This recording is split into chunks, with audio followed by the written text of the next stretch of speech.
So, welcome students. This is Deepak sir's science channel. We are going to start the science syllabus of 10th class,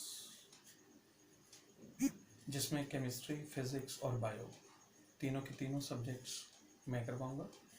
आपको इसके complete notes according to NCERT, according to board examination आपको हर एक चीज़ provide करूँगा। आप सिर्फ साथ साथ इसके नोट्स बनाते रहें। आपको जो भी मटेरियल यहाँ से मिलेगा, आपको इससे बाहर कुछ भी करने की ज़रूरत नहीं पड़ेगी।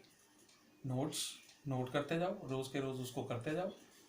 दोबारा एक बार आपको लगे कोई चीज़ क्लियर नहीं है, वीडियो को रिवाइंड करो, रिवाइंड करके एक बार अच्छी तरह से क्लियर करो। Today we are going to start with chapter 1 chemical equations and reactions.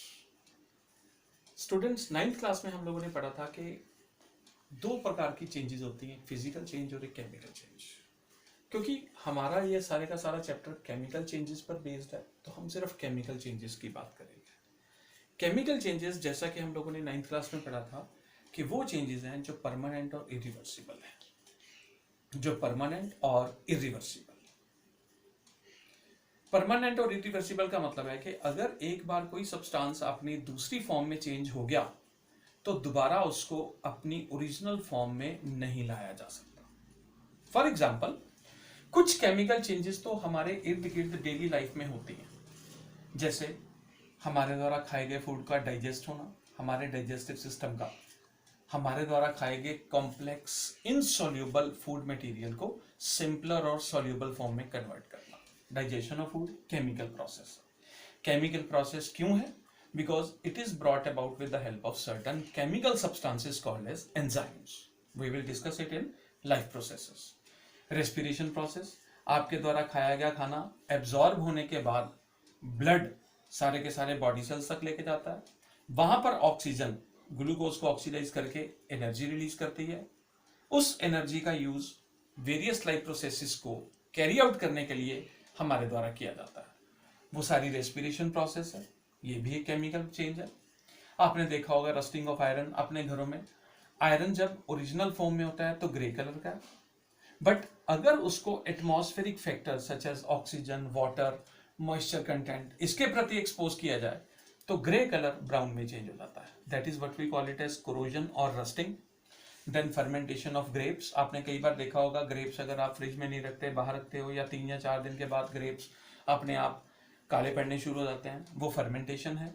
ऐसे ही curdling of milk. Curdling of milk का मतलब है कि मिल्क के अंदर लैक्टोज नाम का सब्सटेंस धीरे धीरे लैक्टिक एसिड में कन्वर्ट हो जाता है। तो क्योंकि ये भी एक कन्वर्जन और परमानेंट प्रोसेस है, तो कर्डलिंग ऑफ मिल्क भी एक प्रकार की केमिकल चेंज है।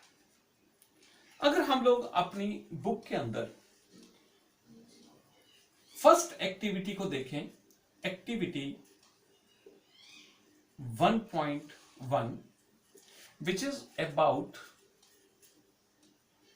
the burning of magnesium ribbon. Burning of magnesium ribbon. Magnesium हम लोगों ने 9th क्लास में पढ़ा। अगर 9th क्लास में हम फर्स्ट 20 एलिमेंट्स, जैसे एटम्स एंड मॉलिक्यूल्स में हमने फर्स्ट 20 एलिमेंट्स में पढ़े थे, तो उसमें देखा होगा कि मैग्नीशियम हमारे पीरियोडिक टेबल का 12th एलिमेंट है। वेरी रिएक्टिव मेटेलिक कैटेगरी में आता है, वेरी रिएक्टिव मेटल है।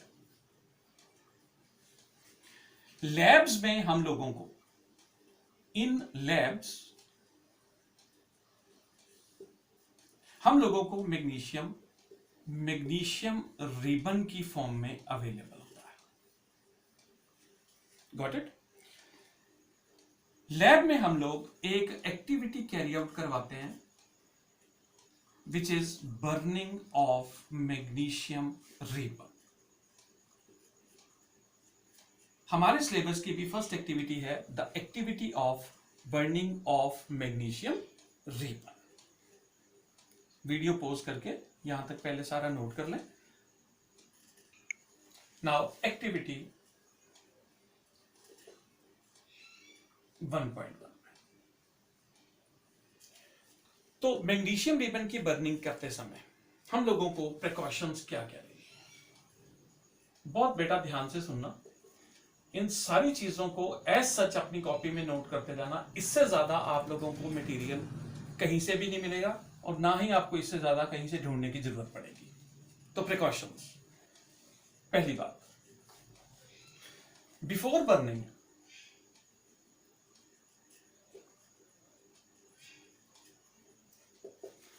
Magnesium ribbon should be cleaned with sandpaper। Magnesium ribbon की बर्निंग से पहले मैग्नीशियम रिबन की सरफेस को अच्छी तरह से सैंडपेपर के साथ साफ करेंगे। कारण क्या है? जैसा कि मैंने आपको पहले बताया, मैग्नीशियम रिबन अगर तो हम लोगों को पैक्ड मिला है फिर तो इस चीज की जरूरत नहीं पड़ती, सैंडपेपर के साथ साफ करने की जरूरत नहीं पड़ती।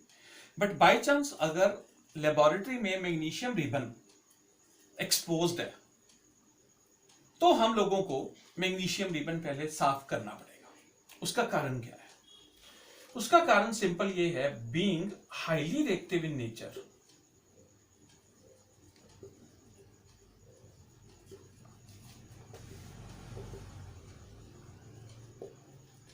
it reacts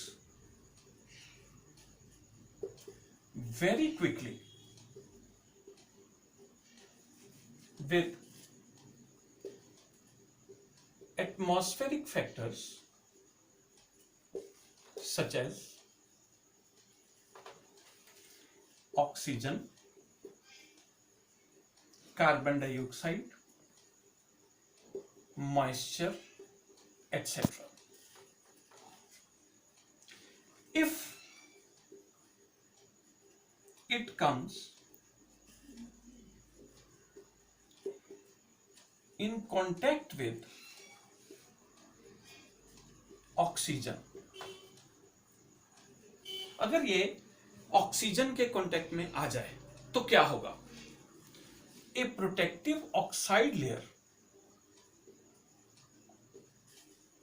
a protective oxide layer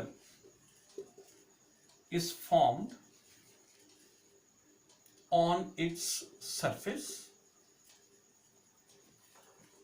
due to which it does not burn properly.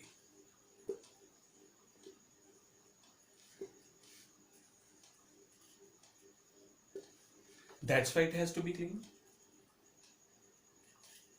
क्योंकि अगर ऑक्साइड की प्रोटेक्टिव लेयर उसकी सरफेस पर है तो बर्निंग प्रोसेस एफिशिएंटली नहीं हो पाएगी। Number 2, but if it comes in contact with carbon dioxide and moisture, इन दोनों में से कुछ भी हो सकता है। अगर ये ऑक्सीजन के कांटेक्ट में आई है तो ये हो सकता है, बट अगर ऑक्सीजन नहीं है या ऑक्सीजन के अलावा अगर ये कार्बन डाइऑक्साइड और मॉइस्चर के कांटेक्ट में आ रही है तो क्या होगा? Now, if it comes in contact with carbon dioxide and moisture, a basic magnesium carbonate layer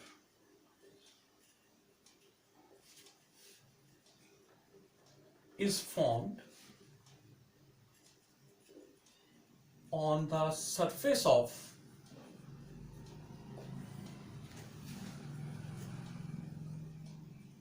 magnesium. तो अगर बेसिक मैग्नीशियम कार्बोनेट लेयर भी आपको मिल रही है तो भी प्रॉब्लम है। अगर ये बेसिक मैग्नीशियम कार्बोनेट लेयर भी बन रही है तब भी हमें साफ करनी पड़ेगी। Chemical formula of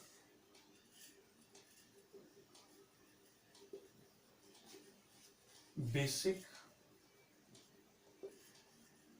magnesium carbonate layer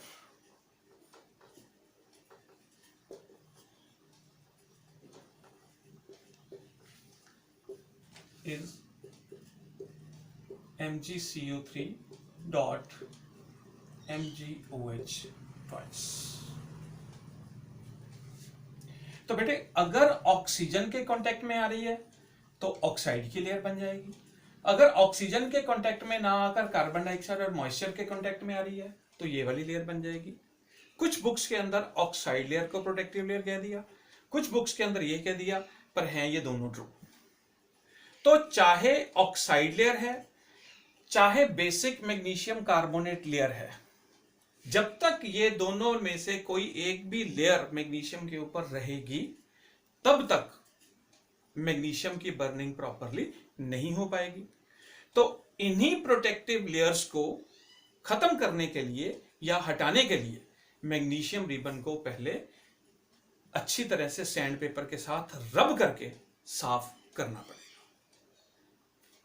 दूसरी precaution,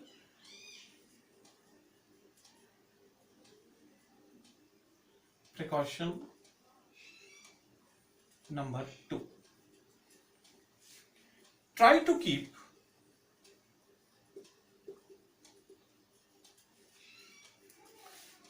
burning magnesium ribbon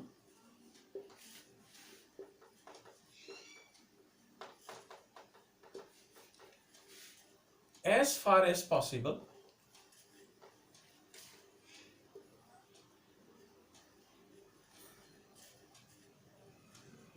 from the eyes. Why? Because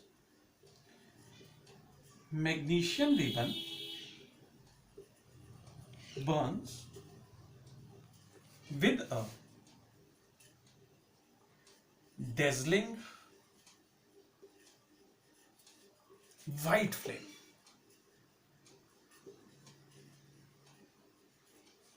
बहुत चमकदार रोशनी निकलती है, डेजलिंग वाइट फ्लेम। और अगर आप बर्निंग ऑफ मैग्नीशियम रिबन की एक्टिविटी को अपनी आईज के बिल्कुल पास रख के कर रहे हो तो डेजलिंग वाइट फ्लेम के कारण आपकी आईज को किसी ना किसी प्रकार की कोई ना कोई हार्मफुल इफेक्ट हो सकता है। So try to keep the burning magnesium ribbon as far as possible from the eyes. क्यों? क्योंकि मैग्नीशियम रिबन एक डेजलिंग वाइट फ्लेम के साथ बर्न कर रहा है। तो on burning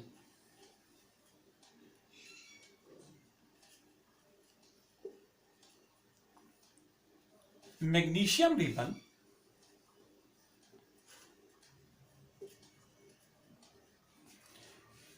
results in the formation of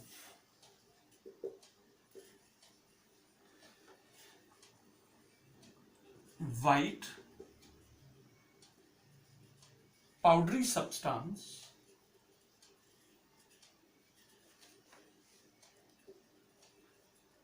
known as magnesium oxide। White powdery substance, साथ साथ में आप लोगों को कलर इंडिकेशन बताता जाऊंगा और आपने भी साथ में याद रखना है। केमिकल इक्वेशन, मैग्नीशियम मेटल है, ऑक्सीजन की प्रेजेंस में बर्निंग हो रही है, एरो पर लिख दें कि आप इसकी कौन सी एक्टिविटी कैरी आउट करवा रहे हो, बर्निंग करवा रहे हो। देन मेटल जब भी ऑक्सीजन के साथ मिलेगा तो अपना ऑक्साइड बनाएगा, मैग्नीशियम ऑक्साइड। रिएक्शन को अगर बैलेंस करें तो मैग्नीशियम इधर भी एक है इधर भी एक है, ऑक्सीजन इधर 2 है पर इधर ऑक्सीजन 1 है तो आगे 2 लगा देंगे, जिसके कारण मैग्नीशियम भी 2 हो गया तो यहाँ 2 लग जाएगा, रिएक्शन बैलेंस हो जाएगी। यहां पर नीचे लिखेंगे व्हाइट पाउडर और यहां पर लिखेंगे डेजलिंग व्हाइट फ्लेम। कोशिश करें केमिकल इक्वेशन के साथ ज्यादा से ज्यादा इंफॉर्मेशन एक्सप्रेस करें। So magnesium ribbon burns with a dazzling white flame results in the formation of a white powdery substance named as magnesium oxide। Video pause करके note कर लें। तो आज स्टार्टिंग ऑफ द लेक्चर में इतना ही काम। धीरे धीरे जैसे जैसे हम लोग टाइम बढ़ाते जाएंगे वैसे वैसे आप लोग भी नोट करते जाना। आप लोगों से कोऑपरेशन सिर्फ यही चाहिए कि अगर आपको सेटिस्फेक्शन हो रही है और अगर आप चाहते हैं कि बाकियों का भी फ़ायदा हो जाए तो चैनल को लाइक और सब्सक्राइब जरूर करें। बाकी रिटर्न नोट्स आपको मिलते रहें।